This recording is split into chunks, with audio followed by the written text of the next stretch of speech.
என்னடாச்சு? அது உங்களுக்கு சொன்னா புரியாது சார்.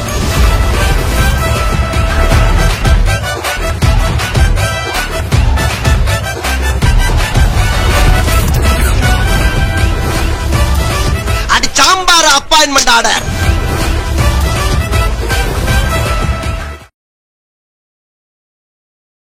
இந்த சனாதனம் என்கின்ற சண்டாளம் வந்து சேர்கின்ற வரை, சமஸ்கிருதம் என்கின்ற கிராதகம் வந்து சேர்கின்ற வரை அறிவு இங்கு எவ்வளவு ஜனநாயகப்பட்டதாக இருந்திருக்கு.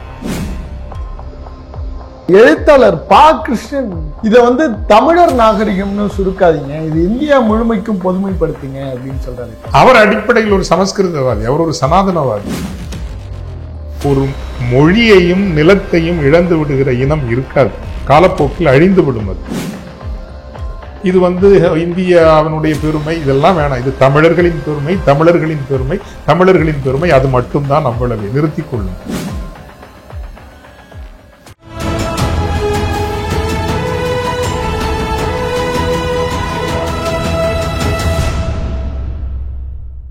தமிழரம் நேயர்களுக்கு அன்பு வணக்கம். மீண்டும் உங்களை சந்திப்பதில் மிகுந்த மகிழ்ச்சி. இன்றைக்கு நம்மிடையே ஃபாதர் ஜெகத்கேஸ்வர் அவர்கள் இணைந்திருக்கிறார். வாருங்கள் நேயர்களே, ஃபாதர்கிட்ட பேசலாம். வணக்கம் ஃபாதர். வணக்கம் ஃபாதர், இந்த கீழடி தொடர்பான அறிக்கையை மத்திய அரசு திரும்ப அனுப்பிச்சிருக்காங்க. இந்த கீழடி புறக்கணிப்பு, ஏன்னா தொடர்ந்து அந்த கீழடி வழக்கிலிருந்து தொடர்ந்து பயணப்படுபவர், இதை பற்றின உங்களுடைய முதற்கட்ட பார்வை ஃபாதர். தமிழர்களின் பண்பாட்டு வரலாற்றை சிதைப்பதன் மூலம் அவர்களினுடைய அரசியல் அதிகார கோருதல்களை மட்டுப்படுத்த முடியும் என்பது சனாதனவாதிகளினுடைய சதி எண்ணம். தமிழர்கள் அவர்களுக்கு அச்சுறுத்தலாகவே இருந்து வருகிறார்கள். குறிப்பாக ஈழப் போராட்டத்தினுடைய ஒரு துயரகரமான அனுபவத்திற்கு பின்னரும் சமூக நீதி அரசியல் காலத்தில் எழுந்து வந்திருக்கிற தமிழர்களும் தமிழை பற்றின, தமிழ் மொழியை ஒருவேளை அவர்கள் இழந்து வரலாம், ஆனால் தமிழை பற்றின தேடல் இன்று அதிகமாகி இருக்கிறது. இது அவர்களுக்கு அச்சுறுத்தலாக இருக்கிறது. பொதுக்களத்தில் அரசியல் கட்சியாக அவர்கள் வளர்ந்து வந்தாலும் கூட பண்பாட்டு அளவில் தங்கள் வரலாற்றை பற்றி தமிழர்களுக்கு விழிப்புணர்வு வந்துவிடக்கூடாது என்கின்ற பேரச்சம் அவர்களை பீடித்திருக்கிறது. காரணம், உலகம் இன்று ஒத்துக்கொண்டு விட்டது, உலகத்தின் மூத்த செம்மொழி என்றால் அது தமிழ்தான், செத்து போகாமல் வாழுகின்ற செம்மொழியும் தமிழ் மட்டும்தான் என்பதை தமிழகத்தினுடைய அறிவுலகம் அல்ல, இந்தியாவில் நடுநிலையான அறிவுலகம் மட்டுமல்ல, உலகத்தினுடைய மொழியியல் ஆய்வுலகம் இன்று ஒத்துக்கொண்டிருக்கிறது. அதைவிட முக்கியமாக தமிழ் மொழியானது இன்று நாம் காண்கின்ற தமிழ் நிலப்பரப்பின் நாகரிகத்தை வரையறுத்த ஒரு மொழி மட்டுமல்ல, ஒட்டுமொத்த இந்திய துணைக்கண்டத்தின் நாகரிகத்தையும் வரையறுத்த வகுத்த மூத்த மொழி என்பது கீழடியின் மூலம் ஆணித்தரமாக நிரூபணமாகி விடுமோ என்றால் அவர்களினுடைய மேலாதிக்கம். இன்று புதுடில்லியிலிருந்து ஒரு சர்வாதிகாரத்தை நிறுவ முயல்கிறார்கள் அல்லவா, அந்த சர்வாதிகாரம் கேள்வி கேட்கப்பட்டு விடுமோ என்கின்ற அச்சம் அவர்களுக்கு எழுந்திருக்கிறது. ஏனென்றால் நாம் இன்று வாழ்ந்து கொண்டிருப்பது என்பது ஒரு செத்துப்போன, யாரும் பேசாத சமஸ்கிருதத்தினுடைய மேலாதிக்கத்தின் கீழ் வாழ்ந்து கொண்டிருக்கிறது. நீங்கள் ஒன்றிய அரசினுடைய திட்டங்களை எடுத்து பாருங்கள். இப்பொழுது குற்றவியல் சட்டங்களினுடைய மாற்றி நாங்கள் இந்தியமயப்படுத்துகிறோம் என்று சொன்னார். உண்மையில் இந்தியமயப்படுத்துகிறோம் என்றால் இந்தியாவினுடைய முதல் நாகரிக மொழி, இந்தியாவினுடைய அடிப்படை நாகரிகத்தை வரையறுத்த மொழி தமிழில் தான் எல்லா பெயர்களும் சூட்டப்பட வேண்டும். இது போன்ற கோரிக்கைகள் எதிர்காலத்தில் எழாமல் இருக்காது. எனவேதான் இந்த கீழடியினுடைய கண்டெடுப்புகளை மறு எழுதுதல் செய்ய வேண்டும் என்று கண்டறிந்து ஆய்வு செய்து உலகத்தில் உள்ள மதிப்பிற்குரிய நம்பிக்கைக்குரிய நிறுவனங்கள் எல்லாம் அச்சான்றுகளை உறுதி செய்துவிட்ட பின்னரும் கூட அதை மாற்றி எழுத வேண்டும் என்று கட்டாயப்படுத்தி ஒரு கடிதத்தை அமர்நாத் ராமகிருஷ்ணா அவர்களுக்கு எழுதியிருக்கிறார்கள். அதாவது காலத்தை சுருக்கி கொண்டு வர வேண்டும். தமிழுக்கு முன்னரேயே இங்கு பிராமி இருந்தது, பிராமிக்கு வித்திட்ட சமஸ்கிருதம் இருந்தது. இதுதான் அவங்களுடைய ரூட். புரியுதுங்களா? இதை கடந்த ஒரு 70-80 ஆண்டுகளாகவே பொது புத்தியில் கொண்டு வந்து விதைத்து விட்டார். நீங்க எப்ப பாத்தீங்கன்னாலும் தமிழினுடைய வயதை அசோக மன்னரினுடைய அசோகரனுடைய காலம் என்பது பிராமி எழுத்துக்கள். அந்த காலகட்டத்தில் பிராமி எழுத்துக்கள் ஒரு மேலாதி எழுத்து வடிவம் மேலாதிக்கம் செலுத்த தொடங்கியது. காரணம், ஒரு ஒழுங்கமைக்கப்பட்ட மொழி அதிகார அமைப்பு என்பது தமிழுக்கு இல்லாமல் போனதும் ஒரு காரணமாக இருக்கலாம் ஒருவேளை. அது பொது புத்தியில் விதைக்கப்பட்டு விட்டது. அதற்கு பிறகு பல தருணங்களில், கீழடி என்று அல்ல, பல தருணங்களில் பிராமிக்கும் முந்தைய மொழி தமிழ் என்பதாக வரலாற்று நிரூபணங்கள் கிடைத்த போதும் கூட அதை இந்த ஆர்கியாலஜிக்கல் சர்வே ஆஃப் இந்தியாவினுடைய இந்த தொல்லியல் ஆய்வுகளை கட்டுப்படுத்திய சனாதன சக்திகள் சொல்லுகிறேன், அவர்கள் இதை ஒப்புக்கொள்ளவில்லை என்பது மட்டுமல்ல, அதை எந்த கதையாடலுக்கும் கொண்டு வரவில்லை, மக்களுக்கு வெளிப்படையாக பெரிதாக சொல்லவில்லை. அதை இன்றிருப்பது போல எடுத்து ஓம்புகிற அளவுக்கு தமிழ் பொது சமூகமும் இருக்கவில்லை. இன்று கூட நீங்கள் பார்த்தீர்கள் என்றால் கீழடி இவ்வளவு பேசு பொருள் ஆகியிருக்கிறது என்றால் அது இங்கு இருக்கக்கூடிய அரசியல் சக்திகளால் ஆகவில்லை, அரசாலும் நடக்கவில்லை.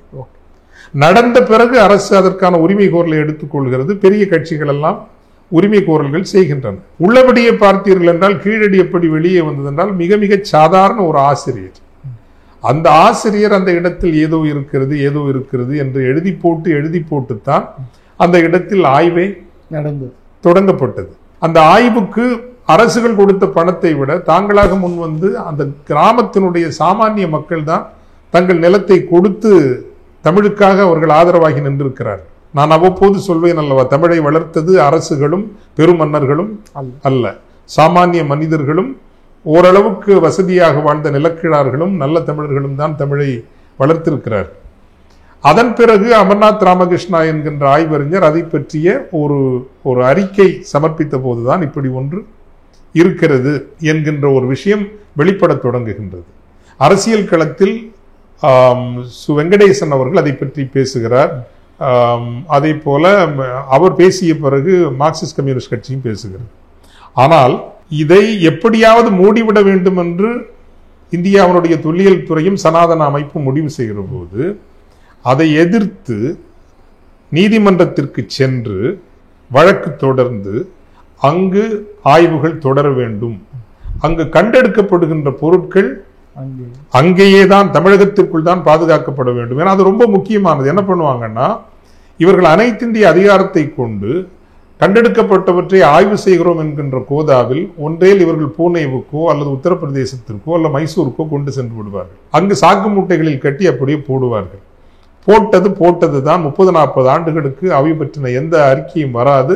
அத்தோடு அவை பற்றினுடைய அந்த உண்மைகளும் மறைந்து போகும். எனவேதான் ஆய்வுகள் தொடர வேண்டும் என்பது மட்டுமல்ல, அந்த இடத்தில் கண்டெடுக்கப்பட்ட பொருட்கள் அங்கே தமிழகத்தை விட்டு வேறு இடங்களுக்கு செல்லக்கூடாது. அந்த கீழடியிலேயே ஒரு அருங்காட்சியகம் அமைக்கப்பட்டு அங்கு அவை காட்சிப்படுத்த வேண்டும், மக்களினுடைய அறிதலுக்காகவும் புரிதலுக்காகவும் என்று நீதிமன்றத்தில் தீர்ப்பு பெற்று தந்தவர் கனிமொழி மதி என்கின்ற ஒரு வழக்கறிஞர். அவர் எமது தமிழர் தொழில் வணிக வேளாண் பெருமன்றம் த ரைஸ் அமைப்பின் ஊடாகத்தான் கீழடி பற்றியே அறிய வந்தார். ஆக மீண்டும் சொல்கிறேன், மக்களினுடைய முயற்சியால் தான், தமிழ் மக்களினுடைய முயற்சியால் தான் கீழடி நின்றது. நின்ற பிறகு அருங்காட்சியகம் அமைக்கப்பட்டது. அரசு இன்று உரிமை கோரல் செய்கிறது, அது வேறு. ஆனால் அதே போலத்தான் இந்த காலம் என்பது அசோகரனுடைய பிராமி எழுத்துக்களுக்கு முந்தைய காலம் என்பது கொற்கையில் கண்டெடுக்க 1970 கொற்கை ஆய்வுகள் வருகிறது. கொற்கை ஆய்வுகளில் கிடைத்த அந்த சான்றுகள் அவற்றை கரிம கணிப்புக்கு உட்படுத்துகின்ற போது அவை ஒரு கிமு 450 ஆண்டுகள், குறைந்தபட்சம் அது 5 நூற்றாண்டுகளுக்கு எடுத்து செல்கிறது. அங்கும் தமிழ் எழுத்துக்கள் இருந்திருக்கிறது கொற்கையில். அதன் பிறகு கொடுமணல் கண்டெடுப்புகளிலும் தமிழ் எழுத்துக்கள் இருந்திருக்கின்றன. அது தமிழ் அந்த நமது காலத்தை ஏறக்குறைய 7ஆம் 8ஆம் நூற்றாண்டுகளுக்கு, கிறிஸ்துவுக்கு முன் 7ஆம் 8ஆம் நூற்றாண்டுகளுக்கு எடுத்து செல்கிறது. என்றால் பிராமி எழுத்துக்களுக்கு முன்னரேயே அது செல்கிறது. அதன் பிறகு வந்த பொருந்தல் கண்டெடுப்புகளிலும் தமிழ் எழுத்து இருந்திருக்கிறது. அதனுடைய காலமும் 4-5 நூற்றாண்டுகள் கிறிஸ்துவுக்கு முன்னதாக என்று வருகிறது. ஆனால் இத்தனை ஆய்வுகள் கீழடிக்கு முன்னரேயே தமிழி எழுத்துக்களையும் அவற்றினுடைய காலத்தையும் கரிமக்கணிப்பின் மூலம், கார்பன் டேட்டிங் சொல்லுவாங்க இல்லைங்களா, கரிமக்கணிப்பின் மூலம் நிரூபித்து விட்ட பிறகும் கூட பொது புத்தியில் இவை ஏறிவிடாதபடி சனாதனம் பார்த்து கொண்டது, சமஸ்கிருத சக்திகள் பார்த்து கொண்டன. இது ரொம்ப மிக மிக முக்கியமானது. கீழடியில் அது மக்கள் எழுச்சியாக மாறியது.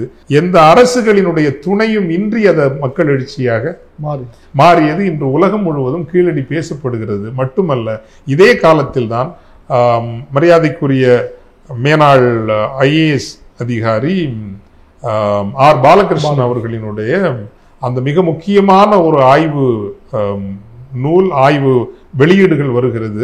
சிந்துவெளியிலும் தமிழ் எழுத்துக்கள் அடையாளப்படுத்தப்படுகின்றன. ஆக சிந்துவெளியிலும் தமிழி, கீழடியிலும் தமிழி. சிந்துவெளியினுடைய காலத்திற்கு இணையானது தமிழியின் காலம், ஏன் அதற்கு முன்னராக கூட தமிழ் இருந்திருக்க வேண்டும் என்பதும், அதைவிட முக்கியமாக சிந்துவெளி நாகரிகமும் தமிழர்களுக்கு உரியது, ஹரப்பா நாகரிகம் தமிழர்களுக்கு உரியது என்று ஆகின்ற போது ஒட்டுமொத்த இந்திய துணைக்கண்டத்தினுடைய நாகரிக உரிமை கோரலுக்கு முதல் தார்மீகம் உடையவர்கள் தமிழர்கள் என்பது நிரூபணமாகிறது. இது அவர்களால் சகித்துக் கொள்ள முடியவில்லை. எப்படியாவது மீண்டும் மாற்றி எழுதிவிட முடியுமா என்று அவர்கள் தவிக்கிறார்கள், துடிக்கிறார்கள். அதை செய்வதற்கு எதுவரைக்கும் நாங்கள் செல்ல தயாராக இருக்கிறோம் என்பதை காட்டுகிறார்கள். அதனுடைய வெளிப்பாடுதான் அமர்நாத் ராமகிருஷ்ணா அவர்களுக்கு இப்பொழுது அவர்கள் போட்டிருக்கின்ற உத்தரவு. கண்டிப்பா ஃபாதர். எழுத்தாளர் கிருஷ்ணன் என்ன சொல்றாரு அப்படின்னா, இதை தமிழர் நாகரிகம்னு சுருக்காதீங்க, இது இந்தியா முழுமைக்கும் பொதுமைப்படுத்துங்க அப்படின்னு சொல்றாரு. அவர் அடிப்படையில் ஒரு சமஸ்கிருதவாதி, அவர் ஒரு சனாதனவாதி. அவர் அவ்வப்போது எனக்கு இந்த இடதுசாரி மன்னிக்கணும், இந்த இடதுசாரி அறிவு ஜீவிகள்னு சொல்றாங்கல்ல, இவங்களை எப்பவுமே நான் அந்த ஈழம் அழிந்த போது, மற்றபடி எனக்கு அளவற்ற மரியாதை உண்டு. காரணம், ஏழை எளிய மக்களின் சார்பில் என்று பேசுகிறவர்கள், உழைப்பாளி வர்க்கத்தின் சார்பில் பேசுகிறவர்கள், இதெல்லாம் அவர்கள் மேல எனக்கு மரியாதை உண்டு. ஆனால் அந்த இந்திய தேசியம் என்று வருகிற பொழுது இப்போதுதான் இடதுசாரி கட்சிகளினுடைய தமிழக தலைமை தமிழ் மக்களினுடைய அந்த பண்பாட்டு நீரோட்டத்தோடு இணைந்து செயல்படுகிறது என்று, பழைய தலைமைகளை பார்த்தீர்கள் என்றால் அது ஒரு சனாதன இந்திய தேசியம் ஒன்று இருக்கு இல்லைங்களா, சனாதன இந்திய தேசியம், ஜனநாயக இந்திய தேசியம் அதன் கூடத்தான் நிற்கிறது. ஈழம் அழிந்த போது அது வெளிப்பட்டது. நெஞ்சறிந்த கயமை என்று நான் நக்கீரனில் போது எழுதினேன். அவர்கள் செய்தது, காங்கிரஸ் செய்ததை விட, ஏனைய கட்சிகள் செய்ததை விட அவர்கள் செய்தது, அவர்கள் நினைத்திருந்தால் அந்த போரினுடைய கொடுமையை தடுத்து நிறுத்தி இருக்க முடியும். ஆனால் செய்யலை. ஏன்னா தமிழர்களுக்கென்று ஒரு தேசியம் வருவதை ஒருபோதும் அவர்கள் ஏற்றுக்கொள்ள மாட்டார்கள். ஆக ஒரு ஈழத்தில் ஒரு தேசியம் எழுவதை தமிழரின் பொது தேசியமாக பார்த்தவர்கள் அதை இந்தியாவினுடைய சனாதன தேசியத்திற்கு அச்சுறுத்தலாக பார்த்தவர்கள், இப்படிப்பட்ட ஒரு அடிப்படையில் இந்திய சனாதன சமஸ்கிருத தேசியத்தினுடைய அடிப்படைகளையே தகர்க்கிற கீழடி கண்டெடுப்புகளை இப்படி பூசி மெழுகி இந்திய முலாம் பூசி இதெல்லாம் இந்திய தேசியம் எல்லாம் கிடையாது, தமிழர்களினுடைய பண்பாட்டு அடையாளம். அதை நீங்கள் ஒத்துக்கொள்கிறீர்கள் என்றால் நான் கிருஷ்ணன் அவர்களையோ அவரை போன்றவர்களையோ நான் ஒத்துக்கொள்கிறேன். நீங்கள் சொல்லுங்கள், நாளை முதல் ஒன்றிய அரசினுடைய அனைத்து அதிகாரப்பூர்வ ஆவணங்களும் அனைத்து அதிகாரப்பூர்வ திட்டங்களும் இந்த நிலப்பரப்பின் முதல் பண்பாட்டு மொழியான, முதல் பண்பாட்டு அல்லது பண்பாட்டு தேசியத்தை உருவாக்கிய மொழியான தமிழில் தான் இனிமேல் இருக்கும் என்று நீங்கள் சொல்லுங்கள். தேசிய மொழியாக இந்தியை அல்ல, தமிழை நாங்கள் இந்தியா முழுவதும் இந்தியாவின் தேசிய மொழியாக கொண்டு செல்வோம். காரணம், இந்திய நாகரிகத்தை உருவாக்கிய மொழி தமிழ் என்பதை கீழடி மூலமாகவும் சிந்துவெளி ஆய்வுகளின் மூலமாகவும் ஏற்றுக்கொள்கிறோம் என்று இவர்கள் சொன்னார்கள் என்றால் கிருஷ்ணன் அவர்களை சொல்வதை ஏற்றுக்கொள்கின்றேன். நான் இந்தியாவினுடைய அடிமை என்று நான் அறிவித்தும் விடுகின்றேன். சொல்லட்டுமே நீ அவ்வளவு உங்களுக்கு திறந்த மனதும் நாணயமும் நேர்மையும் இருக்கிறது என்றால், ஆம், இந்தியாவின் முதல் தேசிய மொழி என்பது தமிழ்தான் இனிமேல் ஆட்சி மொழி, அதிகார மொழின்னு சொல்வதற்கான ஒரு தாராள மனசு இல்லை, குறைந்தபட்ச ஒரு பக்குவமேனும் இவர்களுக்கு இருக்கிறதா கேட்டு பாருங்களேன். செய்ய மாட்டாங்க.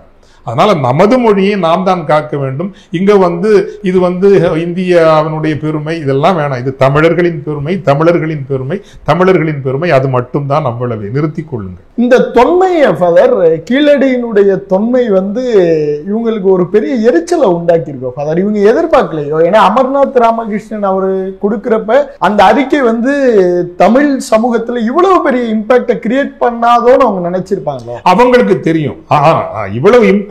அதான் நான் சொல்றேன் இல்லைங்களா, இன்றைக்கு நாம் அரசியல் ரீதியாக பலவீனப்பட்டிருந்தாலும் கூட நாம் நமது கல்வி முறையிலிருந்து தமிழை அகற்றி வருகிறோம். பல வழிகளில் தமிழ் நெருக்கடியைத்தான் சந்தித்து வருகிறது. ஆனால் ஆங்கில வழியில் படித்து வந்த தமிழ் இளைய சமூகம் ஒன்று இருக்கு. இளையன்னா நான் ஒரு 25 வயது கடந்த சமூகத்தை நான் சொல்றேன்.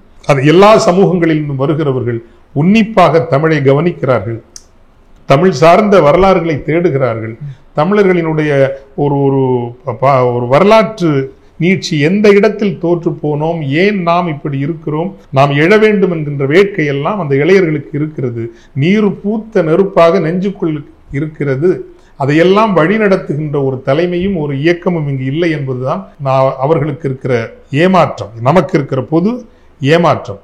ஆனால் தமிழர்களுக்கு அப்படி முன்பு இருந்ததை விட நம் 60களில் பெரியார் அண்ணா காலத்தில் வந்த எழுச்சி என்பது ஒரு மாபெரும் அரசியல் எழுச்சி. அதில் ஊடாக வந்த ஒரு மொழி எழுச்சி, பண்பாட்டு எழுச்சி எல்லாம் நிகழ்ந்தது.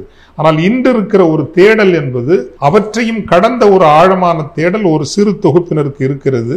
அது பெரிதாக விரிவுபட்டு விடுமோ என்கின்ற அச்சத்தின் பேரில் தான் இதையெல்லாம் தடுத்து நிறுத்த பார்க்கிறார். ஃபாதர், இப்ப இந்த போக்கு, அதாவது அவங்க இதை திருத்தி அனுப்பணும் அப்படிங்கிற இந்த போக்கை தமிழக அரசு எப்படி ஃபாதர் கையாளணும்? தமிழக அரசு அது முக்கியமான பிரச்சனைகளில் மிக தெளிவான நிலைப்பாடு எடுத்திருக்கிறது. அது தொகுதி மறு வரையறையாக இருக்கலாம், அல்லது மாநில கூட்டாட்சி தொடர்பான எத்தனையோ இஷ்யூஸாக இருக்கலாம். இப்போ கூட வரி தொகுப்பிலிருந்து தமிழகத்திற்கு வர வேண்டிய நிதியான இதிலெல்லாம் சரியான நிலைப்பாடு எடுத்திருக்கு. இதுலையும் அது சரியான நிலைப்பாடு தான் எடுத்திருக்கிறது. ஆனால் ஆம்பிளிஃபை பண்ணுங்கிற இன்னும் அதை உறக்க அது சொல்லணும். அது மட்டுமல்ல, இப்போ ஒரு ஆய்வுக்கென்று தமிழ் மொழிக்கென்று இப்படி கிள்ளி போடுவதல்ல. 50 கோடி 10 கோடி 100 கோடி இல்லை. ஒரு மொழியையும் நிலத்தையும் இழந்து விடுகிற இனம் இருக்காது, காலப்போக்கில் அழிந்து விடும் அது. எனவே அதற்கென்று 1000 கோடி ரூபாய் ஒதுக்குவதிலோ, நாமே எடுத்து ஆய்வுகள் மேற்கொள்ளலாம் என்று அதிகாரம் நமக்கு இருக்கிறது.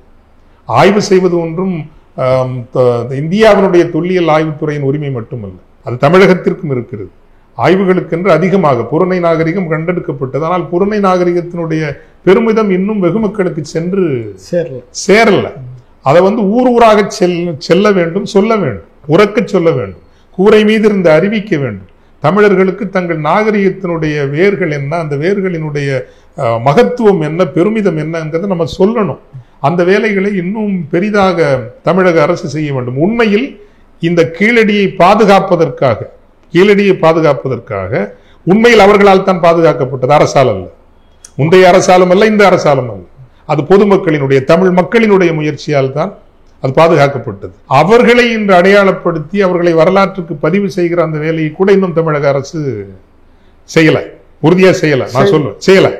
உண்மையில் அதற்காக அந்த மக்கள், அந்த இடத்தினுடைய மக்கள், சாமானிய மக்கள், அந்த ஆசிரியர் இன்னும் உயிரோடு இருக்கிறார், நீதிமன்றத்திற்கு சென்ற வழக்கறிஞர் இன்றும் இருக்கிறார். இவங்களெல்லாம் இன்னும் கூப்பிட்டவங்களா? அப்போ தமிழுக்கென்று தமிழர்களாக நின்று செய்கிறவர்களை புறக்கணிக்கிற ஒரு அணுகுமுறை அவர்களுக்கு இருக்கிறது என்கின்ற ஐயப்பாடும் சில நேரங்களில் வராமல் இல்லை. எனவே அவர்கள் என்ன நடக்கிறது என்பதை அதையும் நாம் உன்னிப்பாக பார்க்கத்தான் வேண்டும். ஃபாதர், இந்த வழக்கு, அதாவது இந்த இஷ்யூல நம்ம பார்க்கிறப்ப திருப்பி அனுப்பப்படுகிறது. இதோட அடுத்த கட்ட நகர்வுகள் எப்படி இருக்கும் ஃபாதர்? இவரு ஒரு ரிப்ளை அனுப்பிச்சா திரும்பவும் அது ஹோல் தான். இதுக்கு மேல இல்லைங்க, பாருங்க, இனிமேல் என்னங்க 9 மாச பிள்ளைய நீங்க என்ன இறுக்கி கட்டி எல்லாம் மறைக்க முடியுமா? அதெல்லாம் முடியாது. இது தமிழர் வெளிக்கு வந்து விட்டது. இனிமேல் நீங்கள் ஏஎஸ்ஐ இல்ல, சிஎஸ்ஐயோ என்ன ஐஎஸ் எது வந்தாலும் கீழடியினுடைய உண்மைகளை மறைக்க முடியாது. வரலாற்று உண்மைகள் தமிழர்களினுடைய பொதுக்களத்திற்கு வந்து விட்டது. அதாவது இது ஒரு ஆங்கில உலகத்திற்கு, உலகளாவிய ஜேர்னல்ஸுக்கு இதுக்கெல்லாம் கொண்டு போறதுதான் இந்த தமிழ் வளர்ச்சித்துறை அல்லது இந்த ஆய்வுக்குலங்களினுடைய வேலை, அரசனுடைய வேலை. உலக ஆய்வு களத்திற்கு அதை கொண்டு போய் நிறுத்தி இதற்கான வாதிடல்கள், உரையாடல்கள், உறக்க சொல்லுதல்கள் தமிழகத்தில் மட்டுமல்ல, உலகத்தின் உச்சபட்சமான ஆய்வு களங்களில், இதழ்களில், பதிவுகளில் நடக்க வேண்டும். அந்த வேலைகளை எல்லாம் நம்ம செய்யணும். செய்யலைன்னா தமிழர்கள் செய்வார்கள். தமிழர்கள் அப்படி ஒன்றும் சோடை போனவர்களாக இருக்க மாட்டார். அதாவது இப்ப தொடர்ந்து குறிவைக்கப்படுகிற தமிழருடைய பண்பாடு, தமிழருடைய விழுமியங்கள், அது என்னதான் அவங்க குத்துனாலும் திரும்ப திரும்ப ஒரு துளி நம்ம பார்க்க முடிஞ்சுக்கிட்டே இருக்கே ஃபாதர். அதற்கு பின்னால் என்ன ஃபாதர்? அதான் நான் சொல்றோம் இல்லையா, நீங்க இது இது இது வேற ஒரு இனம். இவங்க நினைக்கிற மாதிரி எல்லாம் அது ஒரு இனம் அல்ல. அன்னைக்கு கூட நான் சொன்னேன் இல்லைங்களா உங்களுடைய பேட்டியில, அது நக்கீரனுக்கும் சிவபெருமானுக்கும் நடக்கிற அந்த இதை திரும்ப திரும்ப நம்ம அதை அந்த காட்சியை திரும்ப கொண்டு வரணுங்க. அங்கம் பொழுதுபட இல்லையா, அங்கம் புழுதிபட அறிவாளில் நெய் பூசி பங்கம் பட 2 கால் விரித்து சங்கை கீர் கீர் என்று அறுக்கும் நக்கீரனோ எம் கவிக்கு பொருள் உரைப்பவன் அப்படின்னு சொல்றப்போ, சங்கருப்பது எங்கள் குலம், சங்கரனார் கேது குலம், அதோட நிறுத்திக்குங்க, அதை அடுத்து வரதை விட்டுருவோம். ஆனால் செண்பக பாண்டியன் என்கின்ற மாபெரும் பாண்டிய மன்னனுடைய அவையில் மன்னனுக்கு இணையாக அமர்ந்து தலைமை கவியாக நின்று சிவபெருமானையை கேள்வி கேட்கின்ற ஒரு புலவன் சங்கருக்கும் சங்கு பரவராக இருந்திருக்கிறார். இதுதான் செய்தி. நெற்றிக்கண் திறப்பினும் குற்றம் குற்றமே என்பது பெரிய சிலாகிதம். அது இறைவனையே கேள்வி கேட்கின்ற துணிவு என்பது பல மேடைகளில் பேசப்பட்டு விட்டது. ஆனால் நான் இப்பொழுது இந்த என்னுடைய செவியில் சொன்னேன் அல்லவா, தமிழை வளர்த்தது அரசுகளும் பெருமன்னர்களும் அல்ல, தமிழர்கள், சாமானிய மனிதர்கள். அந்த சாமானிய மனிதர்களினுடைய ஒரு மாபெரும் குறியீடு தான் நக்கீரர். சங்கு பரவர், சங்கருத்து வாழ்கின்ற ஒரு குலம், பரவர் குலத்தவர். சங்கு பரவர்கள் உண்டு அந்த காலத்தில். அந்த குலத்திலிருந்தும் வந்து நீங்கள் அப்போ அறிவு எவ்வளவு ஜனநாயகப்பட்டிருந்திருக்கிறது. இந்த சனாதனம் என்கின்ற சண்டாளம் வந்து சேர்கின்ற வரை, சனாதனம் என்கின்ற கிராதகம் வந்து சேர்கின்ற வரை, சமஸ்கிருதம் என்கின்ற கிராதகம் வந்து சேர்கின்ற வரை அறிவு இங்கு எவ்வளவு ஜனநாயகப்பட்டதாக இருந்திருக்கிறது. நீ கீழடியில் கண்டெடுக்கப்பட்ட ஆய்வுகள் ஒட்டுமொத்த சமூகமும் படித்திருக்கிறது. எடுக்கிற பானைகளில் எல்லாம் எழுத்து வடிவம் எப்படி வந்தது? பானைகளில் எழுதுவதற்கென்று அதற்கென்று தனியாக ஏதோ ஒரு டிபார்ட்மெண்ட் வச்சிருந்தாங்களா? வீட்டில் இருந்த பெண்கள் தானே எழுதி இருக்க வேண்டும் இல்லையா? அறிவு, எழுத்து எல்லோருக்கும் என்று இருந்திருக்கிறது அல்லவா? இதை நீங்க மறக்காதீங்க. நான் சொல்ல, சங்கருப்பது எங்கள் குலம், சங்கரனார் கேது குலம், இறந்துண்டு வாழ்வோம் அரண் போல், மன்னிக்கணும், சங்கை அறிந்து வாழ்வோம் அரண் போல இறந்துண்டு வாழ மாட்டோம்னு ஒரு சிவபெருமானுக்கு சொல்லுகின்ற அந்த நக்கீரன் என்கின்ற தலைமை கவியாக இருந்திருக்கிறார். தமிழினுடைய அத்தனை காவியங்கள் அல்லவே சங்கத்தினுடைய உன்னதமான அத்தனை பாடல்களும் எழுதியவர்கள் சாமானிய தமிழர்கள். அவர்கள் என்றும் ஏதோ பெரும் மேட்டுக்குடியில் பிறந்து வந்தவர்கள் அல்ல.